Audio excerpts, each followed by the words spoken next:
सभी भाई बहनों को जय मसीह की। आप लोगों के बीच में परमेश्वर का एक प्यारा सा वचन लेके आई हूँ। जब हम पढ़ते हैं होशे की पत्री 9 का यहाँ पे वचन कहता है कि जब हम परमेश्वर की सारी आज्ञा को नहीं मानते हैं, उसका उल्लंघन करते हैं, तो परमेश्वर इजरायलियों को आशीष दिया है, तो इजरायलियों को दंड देने की घोषणा का वचन भी परमेश्वर दिया है। हालेलुया। तो इस वचन को मैं आप लोग के बीच में पढ़ती हूँ, तो आप लोग ध्यान से मन लगा के पूरा वचन जरूर सुनना, गहराई से इस वचन को जरूर सुनना, क्योंकि ये परमेश्वर हमें वचन के द्वारा बताते कि हमें किस तरीके से हमें परमेश्वर के भय डर में रहना है। हालेलुया। हे इजराइल, तू देश देश के लोगों के समान आनंद में मगन मत हो, क्योंकि तू अपने परमेश्वर को छोड़कर वेश्या बनी। तूने अन्न के हर एक खलिहान पर छिलने की कमाई आनंद से ली है। वो ना तो खलिहान के अन्न से तित होंगे, और ना कुंड के दाख मधु से, और नए दाख मधु के घटने से वो धोखा खाएंगे। वो यहोवा के देश में रहने ना पाएंगे, परंतु एप्रैम मिस्र में से लौटा जाएगा, और वह अश्शूर में अशुद्ध वस्तुएं खाएंगे। वो यहोवा के लिए दाख मधु का अर्घ ना देंगे, और ना उनके बलिदान उसको भाएंगे। उनकी रोटी शोक करने वाले का सा भोजन ठहरेगी। जितने उससे खाएंगे सब अशुद्ध हो जाएंगे, क्योंकि उनकी भोजन वस्तु उनकी भूख बुझाने के लिए होगी। वह यहोवा के भवन में ना आ सकेगी। नियत समय के पर्व और यहोवा के उसके उत्सव के दिन तुम क्या करोगे?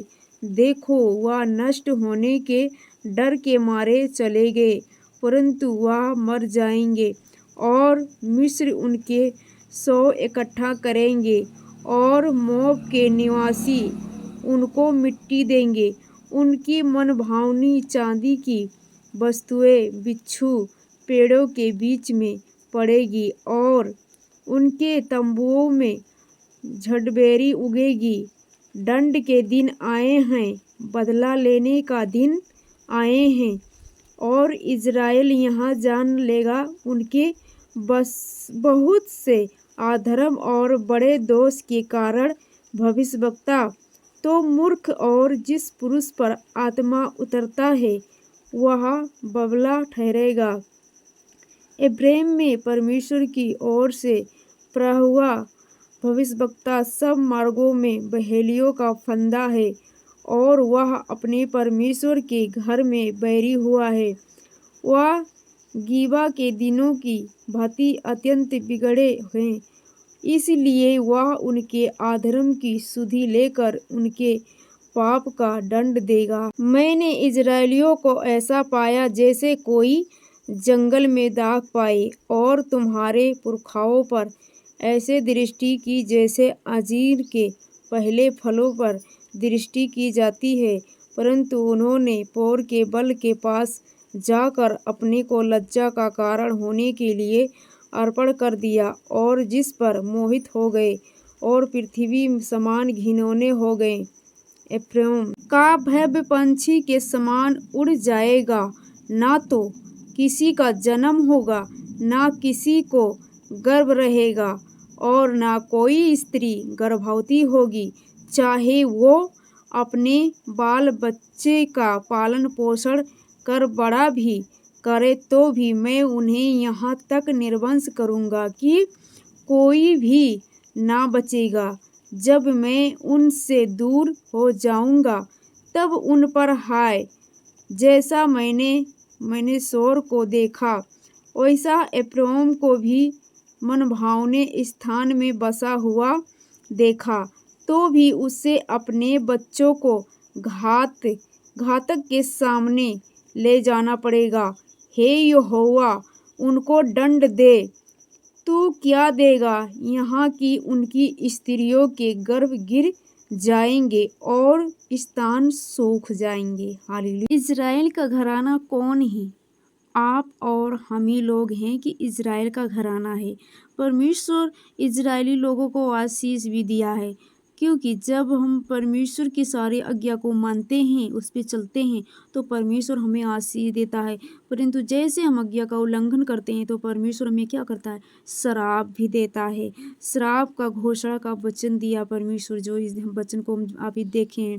क्योंकि जब हम अपनी मनमानी करते हैं, हम वचन का उल्लंघन करते हैं, परमेश्वर के नियमों को तोड़ते हैं, अपने शरीर में हम क्या करते हैं? संसार की रीति के अनुसार जैसा हम पहनावा पहनते हैं और ऐसा चलते हैं, परंतु परमेश्वर ने ये सारी चीज़ों को हमें अपने जीवन से अलग करने के लिए बोला है।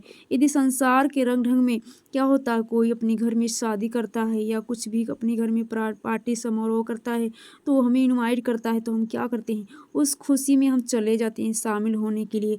अगर जाना ही है तो आगे पीछे जा सकते हो, बाद में जा सकते हो, परंतु उस खुशी में उस टाइम पे नहीं जाओ तो भी अच्छा है, क्योंकि हम मनुष्य को खुश करने के लिए, संतुष्ट करने के लिए हम अपने परमेश्वर से बैर रखते हैं। परमेश्वर का हम वचन का उल्लंघन करते हैं, क्योंकि हम संसार से प्रेम करते हैं, तो अपने परमेश्वर को हम क्या करते हैं? धोखा देते हैं, परमेश्वर को बैर करते हैं।